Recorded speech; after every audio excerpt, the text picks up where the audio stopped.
Good afternoon to everyone.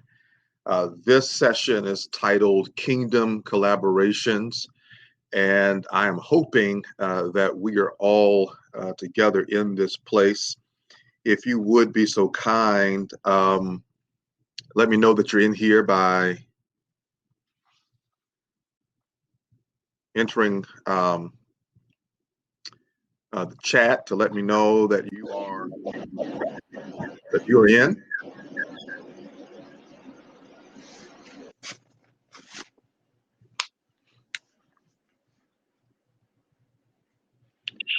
We're going to get started here in just a moment. I just want to make sure that I am doing this correctly.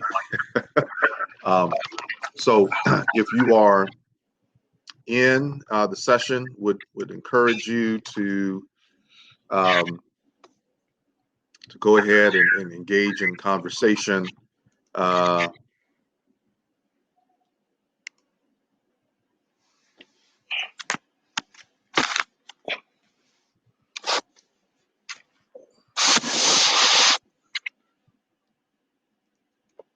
right. So let me go ahead and get started. My name is CJ Rhodes, and I am the pastor of Mount Helm Baptist Church in Jackson, Mississippi. Also serve as chaplain at Alcorn State University. And just a little bit about my educational background. I grew up in a town called Hazelhurst, where I got my diploma from Hazelhurst High School. I also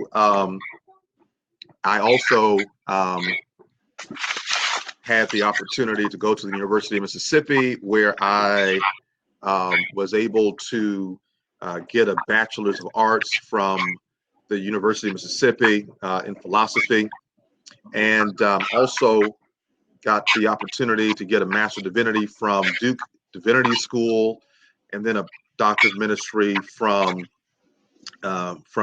Wesley Biblical Seminary. And so today I'm going to be talking about kingdom collaborations, ways that churches can get together, can band together to find ways to engage in broader community efforts. And I do want to have an opportunity as we go through this to talk about how we can develop and sustain interdenominational relationships for social transformation. Okay. Ultimately, the goal here is to help you, help me understand how we can be better stewards of our resources, better stewards of what we have in order to make a difference, to make a sizable impact in our communities. And as I go through, please in the chat, offer any kind of Q&A that you may want to offer up in conversation and dialogue with our time together. So let me first of all thank the organizers for today's event and for my inclusion in the event. I am greatly thankful. And as the title of the event goes, indeed, pastors do more than preach. I hear so many people say that all pastors do is get up on Sunday mornings and preach. And that is absolutely untrue for many of us. This is especially the case in Black churches, that in Black churches, many pastors do myriad things. We have done more than preach throughout the years. We provided leadership beyond the pulpit, in the streets and the suites, near and far from the four walls of the congregations that we serve. Some pastoral theologians have identified the two arms of pastoral ministry. One arm is priestly, the other arm is prophetic. The priestly responsibilities of pastors include intercessory prayer, premarital counseling, marrying and burying, grief consolation, home and hospital visitations, and the like. On the other hand, prophetic tasks are those that are focused on the emotional and spiritual dimensions, or rather the priestly are focused on the emotional and spiritual dimensions. The prophetic, on the other hand, deals with what Jesus talks about in Luke 4:18 and 19, liberation, restoration, and reparation. Priestly ministry feeds the soul with the bread of life. Prophetic ministry ensures hungry souls have their bellies fed with life-sustaining nourishment. So again, most preachers, pastors are engaged in both dimensions, right? We're engaged in the prophetic as well as the priestly as well as the prophetic. In many churches situated in urban and rural settings, the priestly and prophetic roles can become overwhelmed because there are myriad situations, circumstances, and pathologies that plague local congregations and communities. And this can risk leading pastors to burnout because in many of our rural and urban churches, we have a so-called solo pastor model that emphasizes the superhuman exceptionalism of the one man or one woman who leads the local church. And this model, I would submit to you, is both unhealthy, toxic. As we have seen during this time of the pandemic, with social disintegration and rapidly changing social norms, churches and pastors that lead them need to adopt fresh models for holistic ministry. Fresh models for holistic ministry. So in this session, I offer up one model that focuses on collaborative ministry that connects pastors and congregations across town and across denominations. I want to submit to you that what we really need in this moment, in every moment for that matter, is a kingdom perspective on ministry. One way of defining kingdom perspectives on ministry is that a kingdom perspective, a kingdom-minded ministry, is one that preaches the whole gospel to whole persons across denominational, regional, and cultural borders. It sees that God in Christ is bigger than our local congregation, that God is at work far beyond our walls and our ways. Though there are notable differences that cannot be ignored, a kingdom-minded pastor understands that one church cannot do the entire job of ministry that God has called him or her to, that you cannot fulfill ministry alone, and that this kingdom-minded pastor, preacher understands and believes that God has ordained partners for us, that we're called to partner with other like-minded, mission-minded, kingdom-minded churches for the good of the whole. And we're not meant to do this by ourselves. We're not meant to do this alone. But God calls us to this work, to do it together. And as I'm going through, I want you to comment and chat with me so that we can have a dialogue here. Let me go on a little further to define this need for a collaborative ministry. As Sider, Olson, and Unruh note in Churches That Make a Difference, quote, a recent study found that congregations best serve their communities by weaving together a network of money, volunteers, and other supports. Collaborative partnerships are necessary because the average church in America doesn't have enough resourcing, internal resourcing, to fulfill the grand mission and vision alone, right?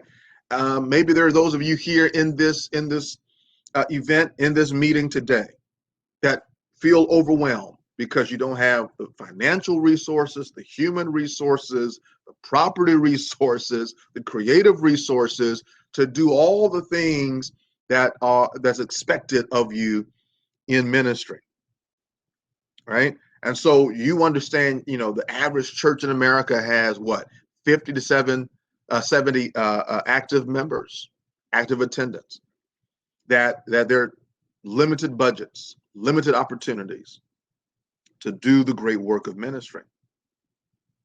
Also, another reason why these collaborative connections are so important is because it helps us not duplicate and dilute what we can do, right? So many times churches are doing the same things, right? This church has a life center, this church has a life center, this church has a life center, and they're all within a few miles of one another, right? The reality is we don't need to have 5 or 6 life centers all around the community. And so we can avoid duplicating and diluting needed services, programs, and initiatives. Partnerships then help ministries see themselves as complementary rather than competitive, that we complete each other, we don't compete against one another. And so that's really kind of the thrust behind this conversation today, that we can do more together, that we can be kind of people that are able to do ministry together. All right. Now, let me submit to you what Robert M. Franklin in his 5 Phases of Ministry talks about regarding what ministries can do together. And I want to, from there, ask you kind of what are you trying to do in your church, in your community. So he offers 5 phases of ministry. The first one is basic charity. Basic charity. Most of us know what that is. It's an immediate, direct relief, right? Someone comes, says they need food, they need shelter for the night, they need their light bill paid, right? Many churches find ourselves, doing that kind of work. All right. Number 2, the second phase is sustained support. So not only are churches engaged in helping people who say, hey, I need this help, right? I need immediate relief. Sometimes churches engage in sustained support, offering programs that provide intermediate support towards self-reliance. So think about, classes on budgeting or parenting. Think about, a person's coming to you saying they need these resources. You put them on a payment plan. You put them on a budgeting plan. You help train them so that they are able to do what they need in order to do that self-reliantly, self-sufficiently in the future.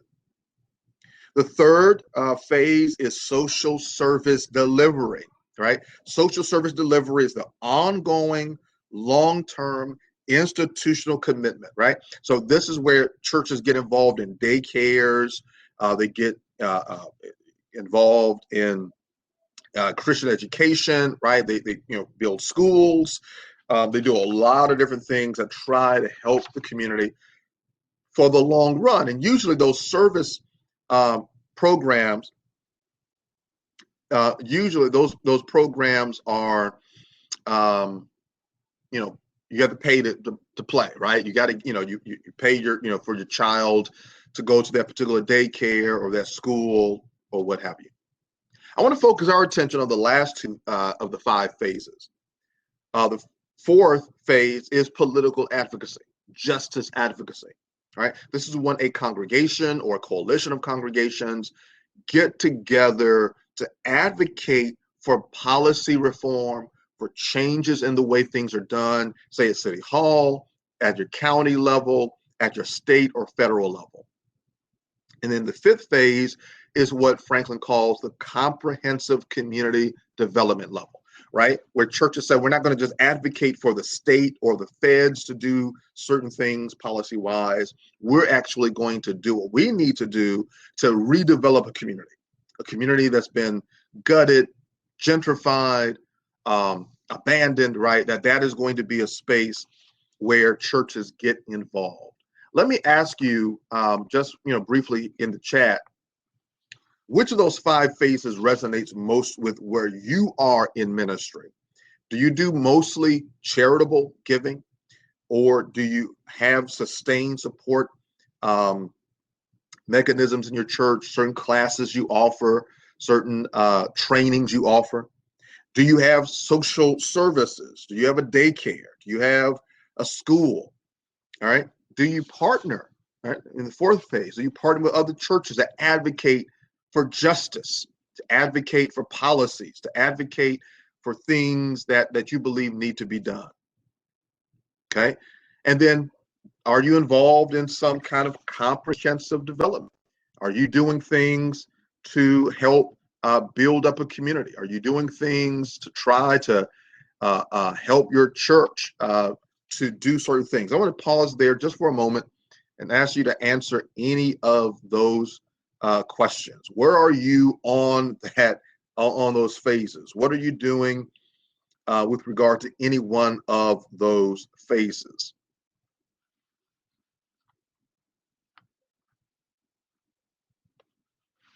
What are you doing on any of those phases?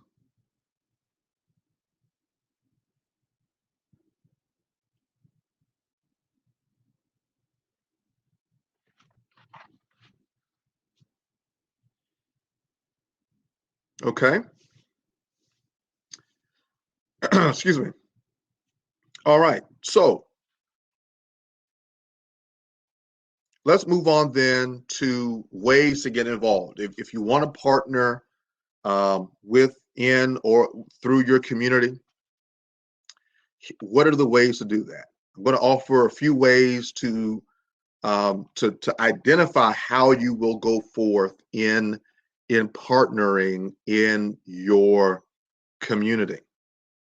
First of all, you need to have a pastoral self-reflection. Who are you as a pastor?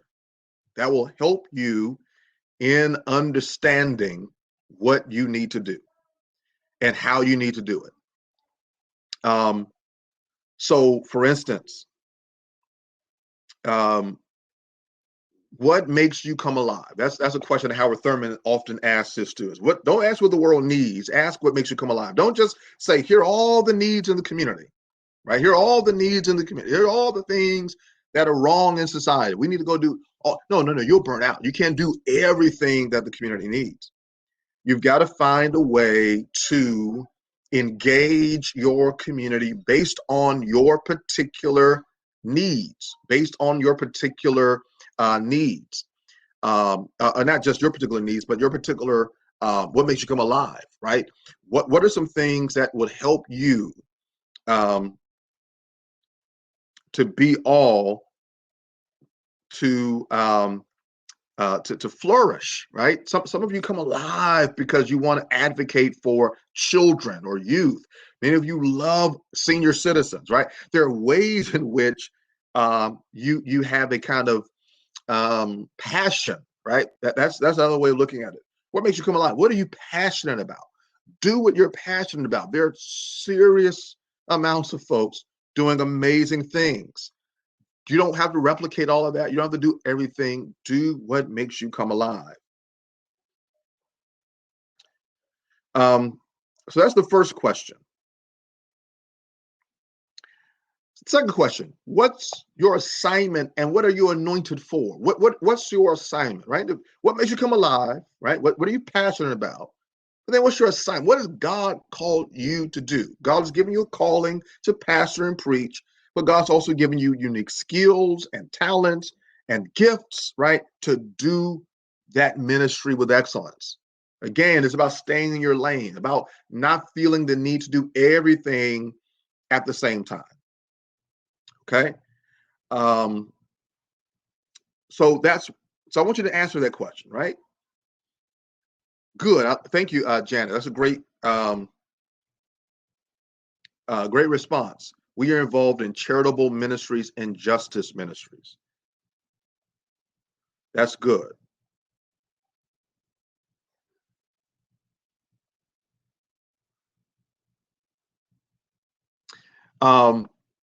So what makes you come alive? What are you anointed for? What's your assignment? And then here's something we don't like to do a lot. What's your SWOT? SWOT. What's your SWOT? Right? What are your strengths? What are your weaknesses, opportunities, and threats? Right? A lot of times we look at the church or the community and we want to do a SWOT on them, but what's the SWOT on you? Okay. What are your strengths? What are your weaknesses? And I love what Bishop Joseph Walker says. He says, don't try to supplement your weaknesses, staff your weaknesses, right? If you're weak in an area, find somebody who can help you in those weak places. And then who's in your corner? Who's in your church, in your community that you know can partner with you to do the things you believe are necessary to be done so that you are able to do this partnership well, right? What's your team? Is it, your associate ministers? Is it the trustees, the deacons? Is there a lay ministry that is there, right? Is there somebody that may not be in a particular position in your church, but they're very gifted, well resourced. They're able to do amazing things in the context of your local church. Okay, so that's the first thing I want you to understand, that you've got to know who you are. Okay, as a preacher, as a pastor, know you can't be everything. If you're not, called to be a Dr. King, don't be a Dr. King. Don't let people pressure you into trying to be all these things that you're not wired and called and gifted by the Spirit to be and to do. Understand who you are as a pastor preacher. Okay, that's the first step in making sure you can strategize your partnerships well. Okay, so once you have done pastoral self-reflection, here's the next move. Understand your church's missional clarity, right? What do I mean by missional clarity? You've got to know that just like you can't do everything, your local church can't do everything. Okay, so get clarity about your church's missionary function, vision. Who are you called to be? How are you called to serve as a local church, right? Here's an example. In the church I pastor, I remember when I first got there, we did some town halls because, they said they wanted to grow. So, okay, great. How will we grow? What will we do? And, I would ask them, what's our mission? As Mount Helm Baptist Church, what's our mission? They said, our mission is to preach the gospel. I said, well, watch this. You can preach the gospel without having a building or a budget. You can go to the highways and byways. You can do it from your home. We're living now in this technological age. You can preach the gospel from Facebook Live, from YouTube. You can, right? There are ways you can preach the gospel that don't require an institution. So you need to be clear about your institution. Yes, your church is to preach the gospel, but guess what? Every church is called to preach the gospel. What's the unique way that you're going to live and demonstrate that gospel, right? How are you going to do that well? All right. What's your particular mission? And oftentimes you know what your particular mission is based on your church's history, your church's DNA, the kind of people that have been attracted to your church over the years, where it's situated, where it's located. So understanding your mission often means understanding the people you're serving, the place you're serving them in, and the time. What's the time and season? Okay. Is your church an established older congregation in a downtown community? Is your church a new church plant? Right? Is your church connected with a denomination, a fellowship? Is it a kind of a silo church? Right? Understanding all those things help you understand how exactly you're called and equipped to serve the present age. Get clarity about your church's mission, right? So for instance, again, going back to our church, historic, oldest Black church in Jackson, Mississippi. We are a downtown church. We were a church that was declining. So we took all of those elements, all those realities, took elements from our church's history and said, okay, what are we going to do today? Our church, for instance, back in the 1880s, housed an HBCU, Jackson State University. Our church was the seedbed for denominations, Church of God in Christ, for instance. Our church was instrumental in helping to found denominations. Our church has a very highly educated well-to-do population. We also have a population in the congregation that's more kind of the least of these, right? All those things help us identify what we're called to do in this moment, in this season. We are intergenerational church. Okay, so it helps us understand we're going to be a family church. We're going to be a church that does youth ministry, children's church, senior citizens. We're going to do all that well. We're going to build upon our reputation, our culture, our DNA, and then also pivot in ways that are important to reach the present age. To not be stuck in the 1960s or 1860s, but to be right here in the moment. So you got to understand that. And so how is your congregation's history reflected in its future? And then what's the swap on your church?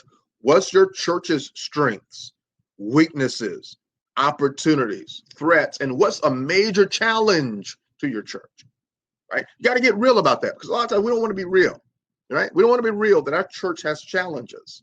Our church is challenged financially. Think about COVID-19. For a lot of you, your church, may have suffered some financial loss.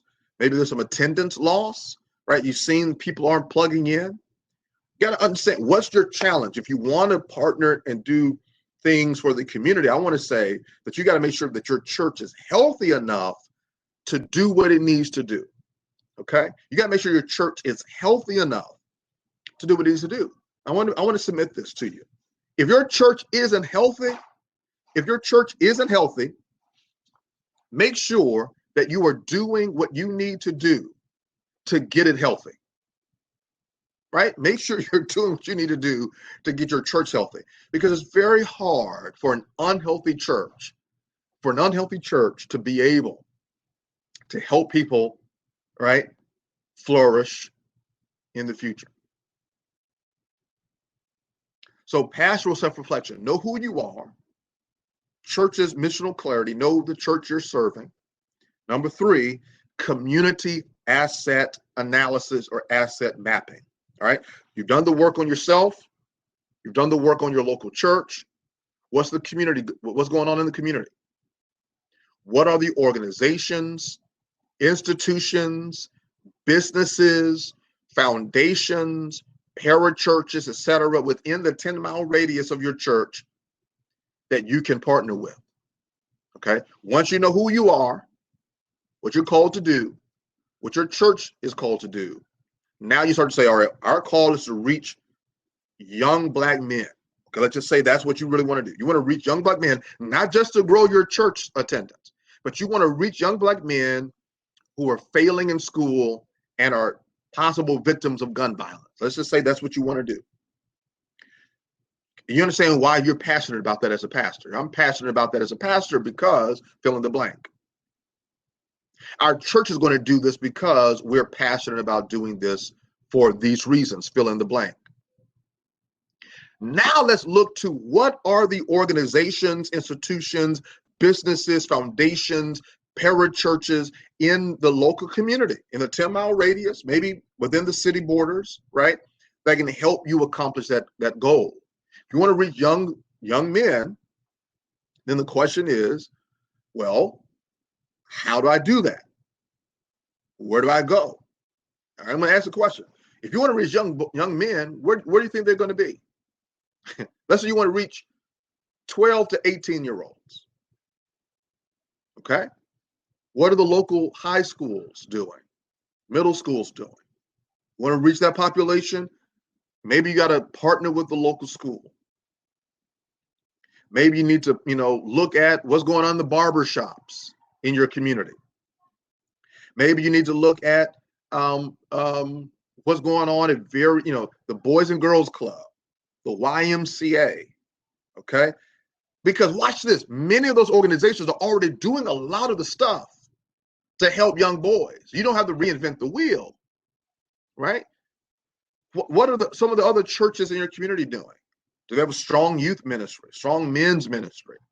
Are you a part of a denomination? Are they doing things for young boys? Are they doing things for men? Are they doing things for the youth in your community?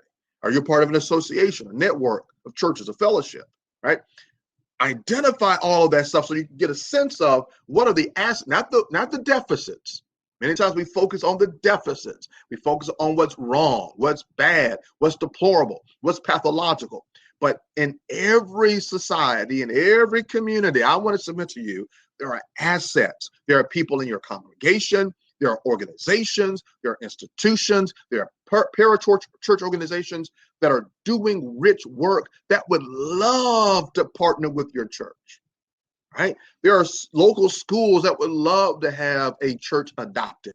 There are boys and girls clubs. There are stew pots and all kinds of places that are looking for churches to help resource them, to help them, and then they in turn maybe can be of assistance to you.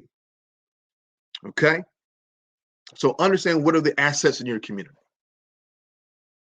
So pastoral self-reflection, church's missional clarity, community asset analysis. Number 4, collaborative capacity.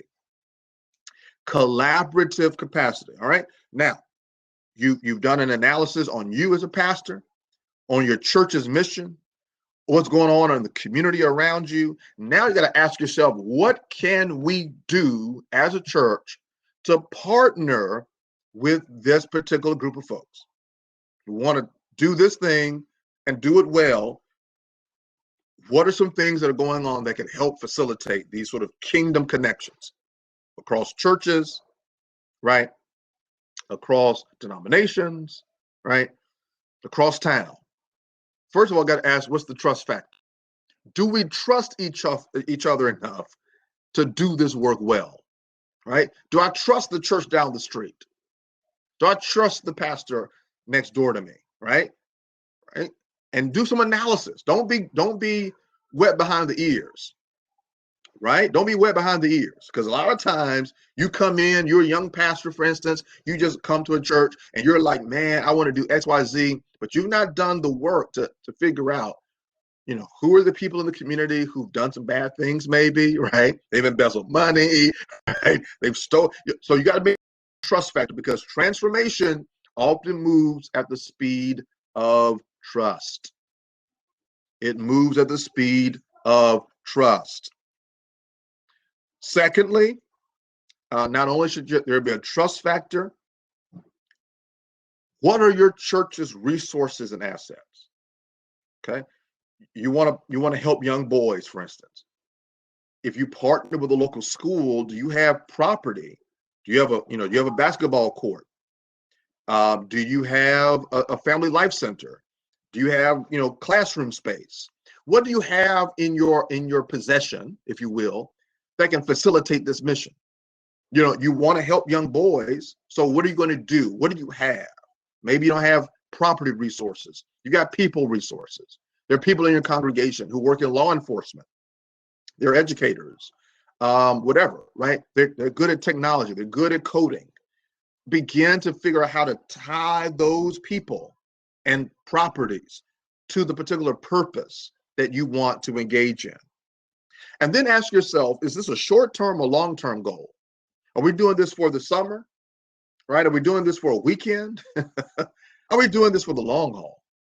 And if you're going to do it for the long haul, pace yourself so that you don't overwhelm yourself, that you don't burn people out, but figure out strategically how you're going to move along in making this work. Let me give a couple of examples, and then I'll answer any questions you may have before we go. So I talked about collaborations. Here's some examples. I got 3 main examples of partnerships and kind of how they've worked and how they've been handled. Number 1, I want to talk about the Ferris Street Communities of Shalom. My church is located in what's called the Ferris Street District of Jackson, Mississippi. If you've watched the Bell Collective, you would know that there's a conversation happening about Ferris Street. So there are about 8 churches in the Ferris Street community. There are about 20 or so businesses, and the Communities of Shalom partners together, all these churches and organizations, businesses, and then as one collective voice says, how do we advocate for the redevelopment and the flourishing of this neighborhood. Okay? It doesn't make sense for Mount Helm Baptist Church to do that by itself. So we partner with the local churches and the local organizations to have a unified voice to do the work of advocating for our local community. We meet quarterly. We pay something into the organization. There's a president, there's a board, right? There are people who work together and help to make sure, because watch this. One of the things that pastors need to understand, we're often bombarded with different folks saying, you ought to do this, you ought to do that, you ought to do, and pastors I just talked earlier about, we got the priestly and prophetic roles. So you may sometimes need a lay person to be the leader, and in our case, we have a lay woman who's the leader of the group, who can do more than we can because we're overwhelmed doing 20 different things, but her singular focus is primarily being an advocate for forestry. And she is gifted and wonderful. She's from the community, right? Never moved away from the community, and she's able to be an advocate. And we bring our support, the weight of our voice, the weight of our vision, right? The weight of our institutions. And we say, how do we help make sure that this local congregation is partnering and walking alongside this broader organization to advocate for the redevelopment, the proper, equitable, just redevelopment of the Ferris Street community. Number two, when I moved back to Mississippi after graduating from Duke, I worked with Mission Mississippi. Mission Mississippi is a statewide organization focused on racial and denominational reconciliation. And so what's the partnership? The partnership is, how do we get churches to pray together and to work together toward addressing the concern of how racism, racial animus, racial strife hinders evangelism, discipleship making, and social activism, right? If we're to be the church of Jesus Christ, but we're encumbered and hindered by racism and racial animus and denominational beef, how do we bring people together to pray together, to strive together, to make a difference? Now, this is a statewide organization that requires, president, board, etc., funding, donors. Sometimes if you're going to do partnerships, you may need to have foundations, philanthropic organizations that are funding big, donations to making that work. Okay, and then the third and last example I want to give you is Clergy for Prison Reform. It's an organization I helped to create. I'm the founder and president of it. And there was a concern in Mississippi about prison conditions and criminal justice in general. And what we did is say, look, we're going to bring together clergy across denominational, political, and racial lines to advocate for policy reforms at the legislative level, state legislative level. And so we've got, variety of denominations involved, variety of traditions involved, all Christian, but representing a wide variety of perspectives, who all agree that something has to give with our prison and criminal justice policies and practices and procedures. What do? We had to advocate for this, had to bring them together, pray together, share the vision, and then get them plugged in. And many of them joined because they had a passion for it. Their churches are already doing things for it. They know people in their churches are assets. They're prison chaplains, right? Or, they've got families that are impacted by the justice system. And they say, we're going to offer our resources. We're going to give to this. We're going to ask our prison minister to show up to these meetings, right? So those are some things I want to encourage you to think about as you go through this, figuring out, where do we partner, how do we partner, and to what extent do we partner to make significant change happen in our communities, okay? That's really all I had. I do want to engage in a few moments of Q&A. Prayerfully, there are those of you here in the room that would love to ask some questions about some things I didn't really, maybe I didn't articulate clearly enough or whatnot. At this time, I want to encourage you to ask your question. Love to entertain any questions or comments from the audience.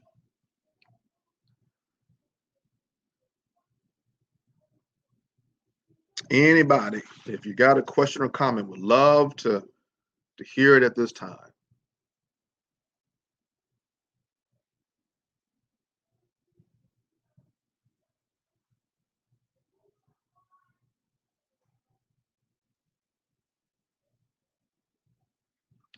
Well, again, I want to thank LaKesha, Sister LaKesha, Reverend LaKesha, for extending to me the opportunity to be a part of this wonderful, wonderful conference, Pastors Do More Than Preach, practical resources for ministry growth.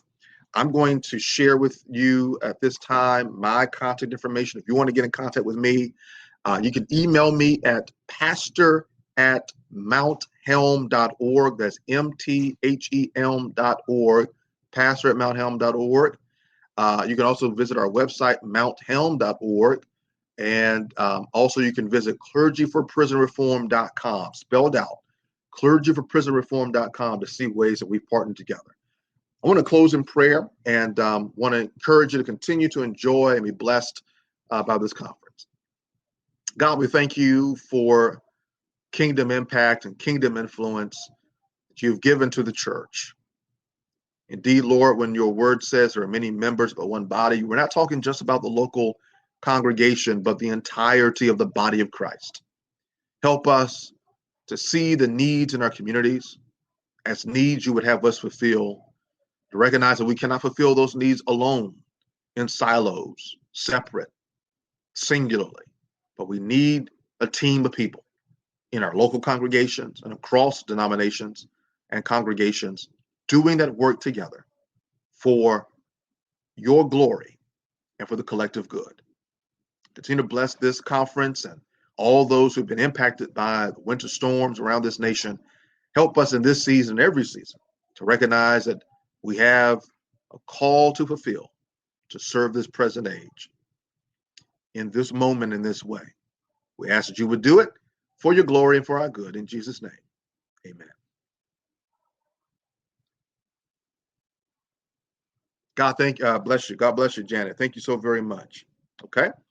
Well, if there's nothing else, I would encourage you to continue to enjoy and engage in other sessions here. This session will be open and available much later for those who may want to come and chime in. And again, if you want to connect with me in some way to ask any follow-up questions, would greatly appreciate that.